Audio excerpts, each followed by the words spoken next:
Dear viewers, Psalms, नमस्कार, good morning, सत श्री अकाल। आज हम फिर बात करेंगे माजिद पारिख जी से, जो पद्म भूषण मौलाना अब्दुल करीम पारिख के बेटे हैं।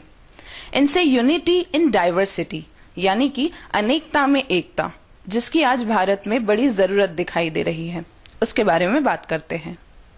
देखो बेटा, भारत एक ऐसा देश है जहाँ सारे मजहब और सारे समाज के डेरे पड़े हुए हैं। पड़े हुए नहीं बल्कि गड़े हुए हैं। जरूरत है कि हम हमारे फासले कम करें और दीवारें छोटी करें। अब हमें हमारे रोग पर भी सोचना होगा। हमारे देश में धर्म की आत्मा पवित्र ग्रंथों को छोड़ते हुए रस्म रिवाज, अंधविश्वास, औपचारिकताओं में उलझ कर रह गई है। संसार के मालिक ने अपने हर ग्रंथ में एक ही संदेश भेजा है, यानी एक मालिक की बंदगी, कयामत के प्रति हिसाब की जिम्मेदारी और इस दुनिया में नैतिकता वाला और जिम्मेदारी वाला जीवन।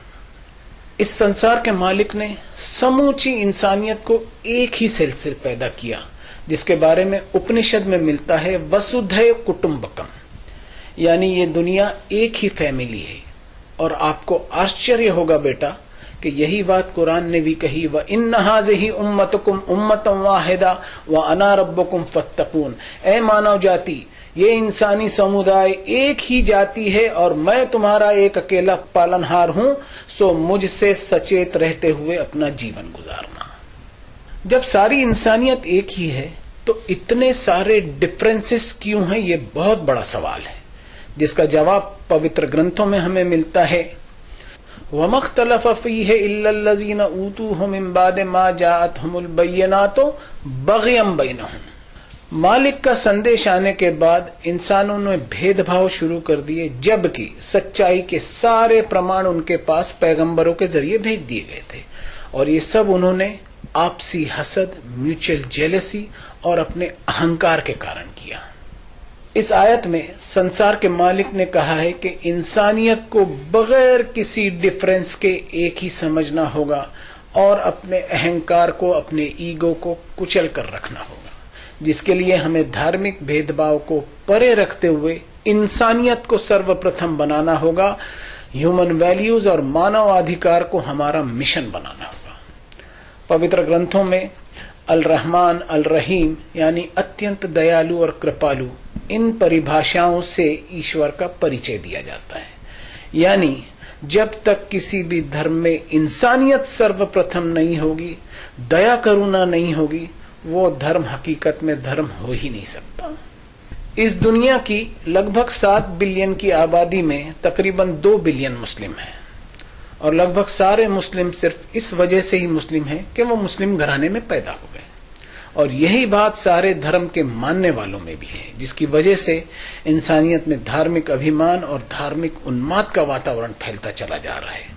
हर मजहब वाला गर्व से कहो हम मुस्लिम हैं या गर्व से कहो हम हिंदू हैं, इस तरह के नारे लगाने लगा है। इसलिए कि मजहबी चौधरियों ने अपने ही ग्रुप के लोगों को जन्नत और स्वर्ग में जाने की जमानत दे दी और बाकी सारे लोगों को जहन्नम और नरक में जाने वाला बता दिया। जन्म के आधार पर मजहब की मान्यता गर्व, पक्षपात और नफरत पैदा करती है, जिसके नतीजे में हिंसा और खून खराबा होता है।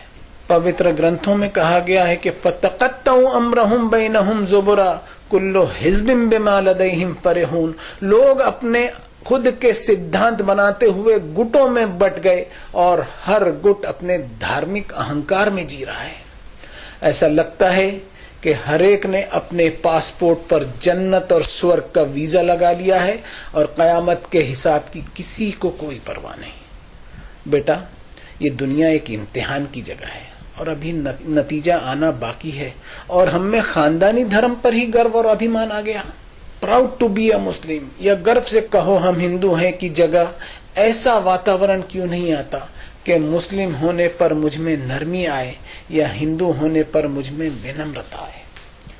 मेरे विचार से रिलीजियस सुप्रीमेसी का इलाज रस्म और रिवाज वाले धर्म को छोड़ते हुए आकाशी पवित्र ग्रंथों पर हम आएंगे तो हमें कोई डिफरेंस नहीं मिलेगा। हमारे धर्म रिचुअल सेंट्रिक होने की जगह गॉड सेंट्रिक बनते चले जाएंगे। पारिख साहब, आपने मेरे एक ही सवाल का इतनी डिटेल में जवाब दिया जिसमें मेरे और भी सवालों का जवाब मुझे मिल गया। Thank you very much. Thank you.